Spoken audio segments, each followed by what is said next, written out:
Falando brevemente aqui para o vídeo não ficar muito longo e ultrapassar os 3 minutos, vamos logo pro que interessa.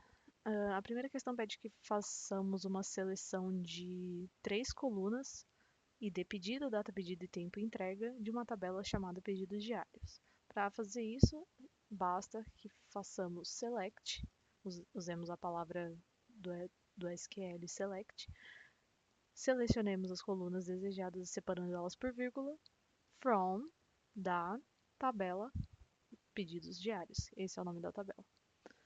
A segunda query já pede que façamos uma query, né, uma requisição para a tabela parecida, porém filtrando o status como entregue.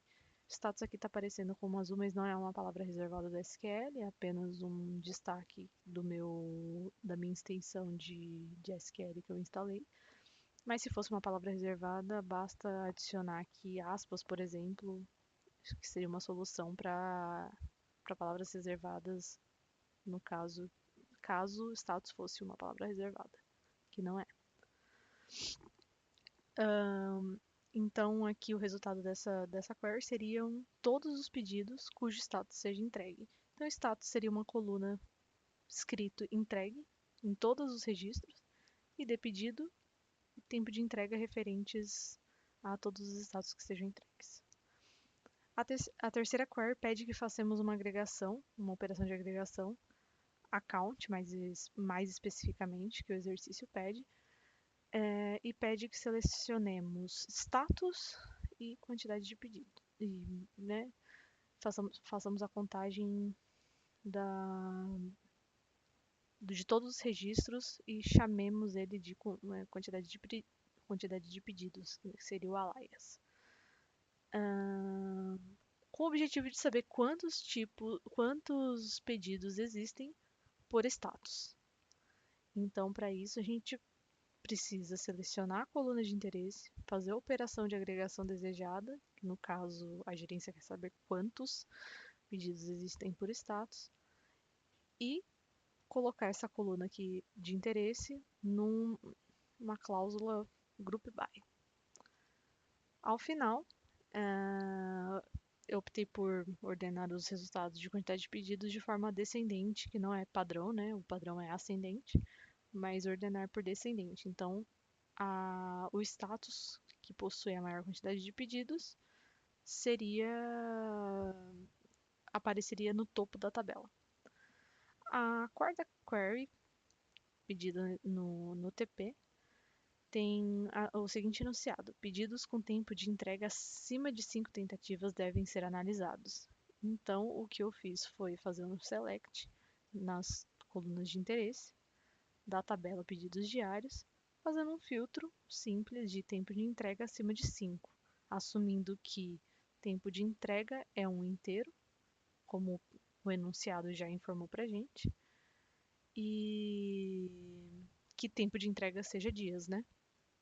Não foi especificado, mas o exercício leva a nos entender que esse tempo de entrega é em dias. O quinto exercício pede para que façamos a ordenação por tempo de entrega. Então, para isso, basta fazer a seleção das colunas desejadas da tabela de interesse e usar order by tempo de entrega. Eu usei aqui a palavra reservada desk também, para que a ordenação seja feita de forma decrescente, porque foi uma solicitação do próprio enunciado do exercício. O sexto exercício pede para que contemos a quantidade. A equipe de operações quer saber quantos pedidos são feitos por dia. Para isso, a melhor operação de agregação que existe para suprir a demanda do exercício é count. Então, select data pedido count as quantidade de pedidos. Isso daqui é um alias.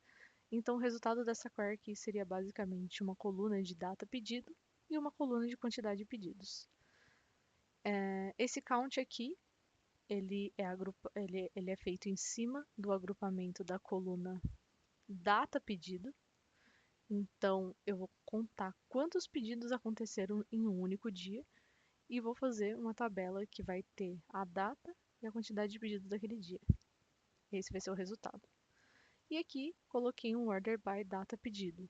Aqui eu não preciso colocar a palavra reservada ask de ascendente porque by default, né, o SQL já faz esse order by ascendente. Então não é necessária a, a digitação, né, incluir essa palavra reservada na query, nesse caso. O exercício 7 pede que façamos a média do tempo de entrega por status. A média também é uma operação de agregação, né?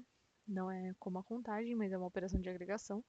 Por isso que nós temos que usar o group by aqui logo depois do from para que essa operação funcione.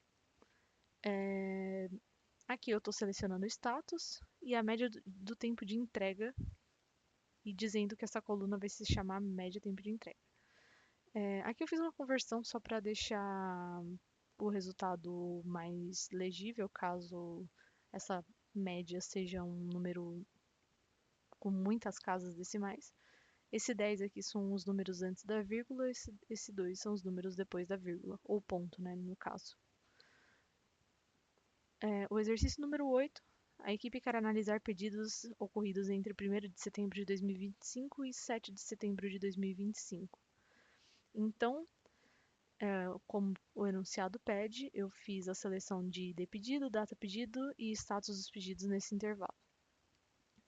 Então, aqui, ID pedido, data pedido e status da tabela pedidos diários, onde, where, data pedido, que é a coluna de data, between, ou seja, entre, date essa data e date essa data. Por que date na frente? Porque isso daqui é uma string. Então, para converter para data, que é o formato que a estrutura da tabela fornecida no enunciado nos dá, data pedida é um date. Então, para que esse filtro funcione, eu preciso necessariamente fazer essa conversão aqui para date.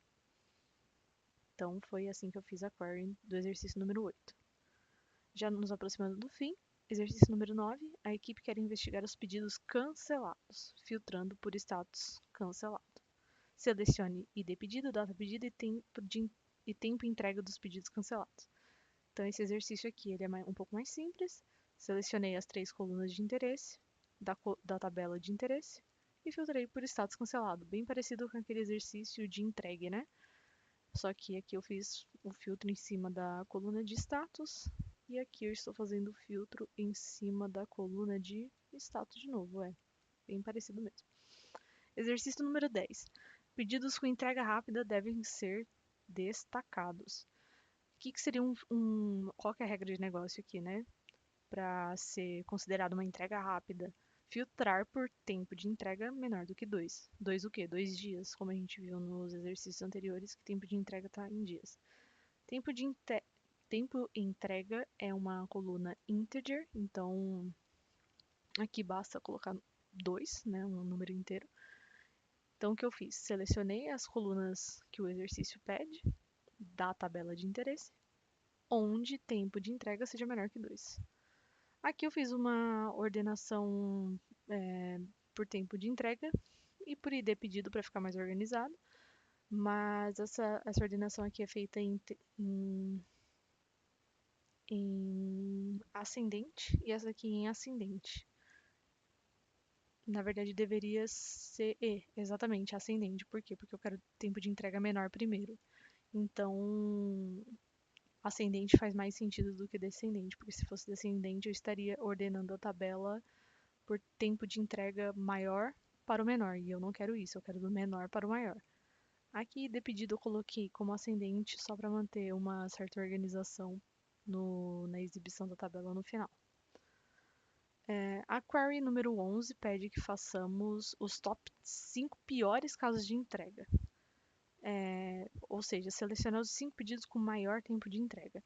Para isso, a minha estratégia foi selecionar as colunas de pedido, tempo de entrega e status, que são o mínimo que eu preciso aqui da estrutura da tabela pedidos diários para fazer essa query, da tabela de interesse, pedidos diários, e ordenar por tempo de entrega descendente.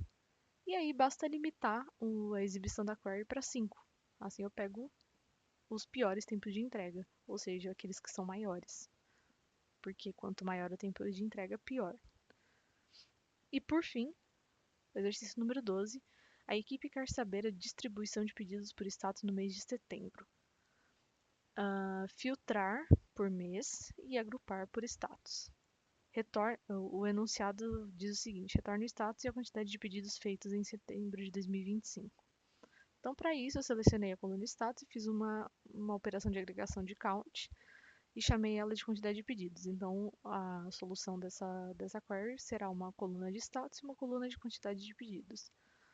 De onde? Da tabela de interesse, como sempre, onde data pedido seja maior ou igual à data de 1º de setembro de 2025 e estritamente menor do que 1º de outubro de 2025, que é a data de hoje, inclusive. Group by. O group by que é necessário para que façamos a contagem de quantos pedidos ocorreram por status. E ordenei por quantidade de pedidos de forma decrescente para que tenhamos uma certa organização aqui na exibição da tabela. Então, a quantidade de pedido, o status com maior quantidade de pedidos vai aparecer primeiro, enquanto que o status com menor quantidade de pedidos vai aparecer mais abaixo, e assim sucessivamente até chegar ao status onde a quantidade de pedidos seja a mínima possível. E foi assim que eu resolvi o TP. Muito obrigada.